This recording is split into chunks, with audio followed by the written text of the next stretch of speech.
Hi everyone, welcome back to another video. This is Mary, your host, and today we have a story from r/relationship advice, and it's a story about the Originals poster's wife trying to cheat with his friend from her iWatch.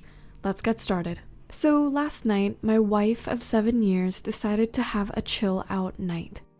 After dinner, she went to the den and was watching her programs while I flitted between watching the Spurs game, football/soccer, and doing some odds and ends that I had planned. Next thing I know, she's got the wine out and has had 2 bottles of the stuff. At around midnight, I went to check on her and see she was out cold on the couch. I went to scoop her up when her iWatch thing buzzed and a message popped up on the screen. It said something along the lines of, "Haha, I can't do that. My name would knock 7 shades of shit out of me." I wondered what the fuck that was all about, so I pressed on it, and it was a conversation between my wife and a friend of mine. Now, I wouldn't say this guy's a close friend of mine, but he's someone I've played 5 A-sides with for years, drank with, and have known since we were teenagers. We used to call him Jacket Holder because when we got into scraps as teens, he'd always be the guy holding the jackets while everyone else went for it. Right, so as I said, I pushed on the conversation while this thing is still attached to her wrist and scroll up to the top, and as far as I can tell, it's him that contacts her first, unless she's deleted. There's lots of flirting and winking going on, but nothing that you could outright say was cheating. Then I get to last night, and when she's drunk, she starts openly begging him for sex. I couldn't believe my fucking eyes.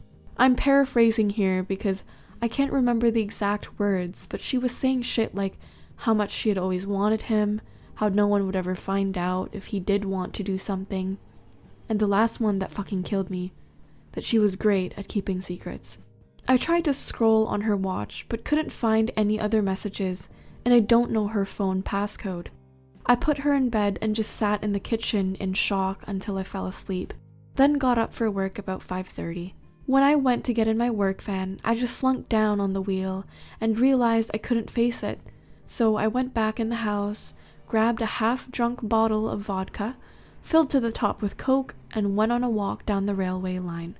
We live beside a lot of woodland and a disused railway line that goes for miles, and I've walked about half the length of it. I'm sitting under a railway bridge like a fucking troll right now, just seething at the whole thing. You'd probably think there's a fire going from about a mile away due to the steam coming out of my ears. So what do? I don't want to speak to her. I can't even bear to look at her after reading that shit. It was like a dagger through my heart. I just feel like every morsel of love I had for her has evaporated into thin air after reading her begging like that. Fucking yuck. I honestly want to ghost her, man. If I could, I would never speak to her again. The whole "I'm great at keeping secrets" was the thing that really got me though. Like, who even are you? It reeks because it's a case of how far down the rabbit hole do I want to go. I don't care if I'm being honest, I'm just done. I've never felt so betrayed and disgusted in all my life. The thing is, I've invested so much in her, not just as a partner, but as a person. I loved her so much and thought her personality, and by extension, my personality, reflected that of good people. To realize she's a backstabbing snake makes me feel like a snake. I feel like a worse person than I was yesterday. The only way I can describe it is for someone you looked up to, took advice and life lessons from, to suddenly find out they were a pedo or a rapist or just a downright creep. Your entire perception of yourself and who you are would be shattered because you've took on board what they've said and invested time into a creep. God, I'm rambling nonsense. I apologize. I'm lucky that our house is owned by my parents, who 6 years ago moved to a retirement village and we moved in. The house will be bequeathed to me when they die, but I don't and hopefully won't own it for a long time. They couldn't be bothered with the upkeep and all the problems, etc., and wanted to see out their final days in peace, so when we do divorce soon, my soon-to-be ex won't be getting her hands on it. So what do I do then? I'm honestly thinking of just not saying a word and throwing her right out. Also, while walking here, it went through my mind to get my mate who's a locksmith to quietly change the locks today. I could feed her any old garbage about something from the doors being broken. She won't care what's going on anyways, as long as I'm about. Then after he's done, lock the front door and tell her to come out and look at something out the back. When she comes out, just run back in and lock the door behind me. That sounds childish as fuck, doesn't it? Seriously though, I don't know what I'm gonna do. I'm staring at a bottle right now, and my life feels like it's been ripped apart at the seams. As for that prick so-called friend of mine, there's no doubt he was up to something here. There's also no doubt I wouldn't have caught wind of this at all, so I'll be seeing him very soon. Never mind holding jackets, he'll be holding his face. Thank you to everyone who reached out to me after my first post. It was really appreciated. So yesterday, after I had written the post and was in a complete mess, 2 dog walkers came over to check on me as I was obviously concerning them. I told them everything, they listened, and the first thing one of them said to me was, "Son, the worst thing you can do right now is drink. It'll cause carnage." I have to thank her for that because I was on the highway to hell at that point. I threw the vodka away, got in touch with a friend, and he said I could come down to his for a while to calm down. He was at work but told me where the spare key was. We live in a small town of around 15,000 people, and he wasn't too far away, so once I got there, I sat on his couch just trying to calm down. Throughout the morning, I was getting multiple texts and phone calls from my wife asking where I was and what the hell was up as my work van was still sitting in the driveway and I was nowhere to be seen. I texted her back telling her that there was a problem with the engine, so I got a lift into work, which she seemed to buy as she just texted back saying okay. When my friend got back from his work at about 5 o'clock, I told him everything that had happened and asked him his opinion. I also told him not to tell anyone about Jacket Holder as that might then get back to my wife, which I didn't want at this point. I would deal with him later. By that, I mean I'll expose what a little rat he is. Knocking the fuck out of him doesn't help me at all as of now. As in, aside to the people saying he'd done nothing wrong, he messaged my wife first. He was being extremely flirty. What the fuck is he even playing at messaging my wife for in the first place? He only knows her in passing, from afar.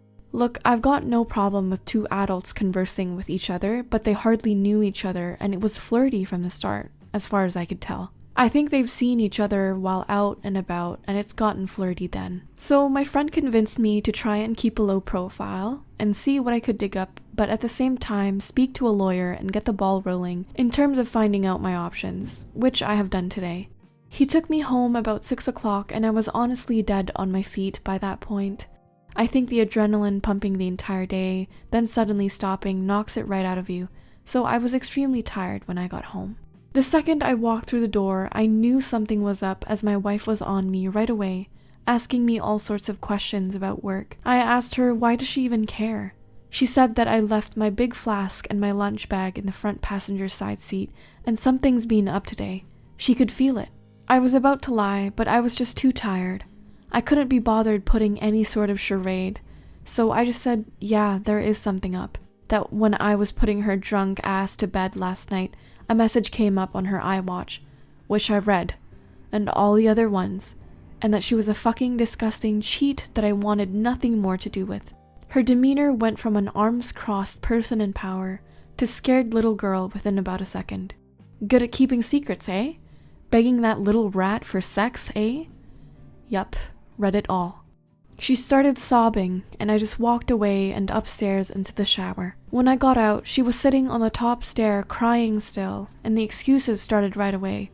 How she was drunk, vulnerable, had never done anything like that before.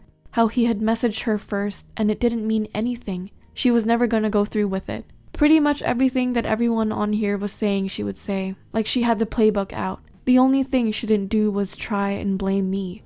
She probably knew I would have thrown her right out the door if she had tried that shit. I told her that I wanted a divorce and her out of the house within a month. Also told her that she was moving to the spare room. I've been pretty much ignoring her ever since, just scowling at her and shaking my head when she starts waffling nonsense. I don't want to hear it. She slept in the spare room last night and I haven't spoken to or texted with her at all today. If I'm lucky, maybe she'll be gone when I get back from work. But my luck's not that good, I suppose. On getting her out, though, I was telling my parents what was happening, and my mother was adamant I wasn't throwing her out onto the streets. Her and my mother are close and always have been. My mother was saying she made a mistake and that we should sort it out like adults, that we've been through too much together and that she didn't actually do anything, it was just words. She completely took her side over mine. I couldn't believe it. Could this screw me here? Do I have no right to ask her to leave if my mother is against it? It's literally gonna be my house when my parents pass, and I did nothing wrong, so I'm not leaving. It's probably gonna turn into War of the Roses Part 2. I managed to get myself an appointment with a divorce lawyer for next week, so I'll be going to that to discuss my options. Until then, I'm just gonna ignore my soon-to-be ex-wife, I guess. I know she's probably not gonna admit anything else now. I'll never know if she was a really good liar, or if she was just talking shit to him to get him on side with her for an affair.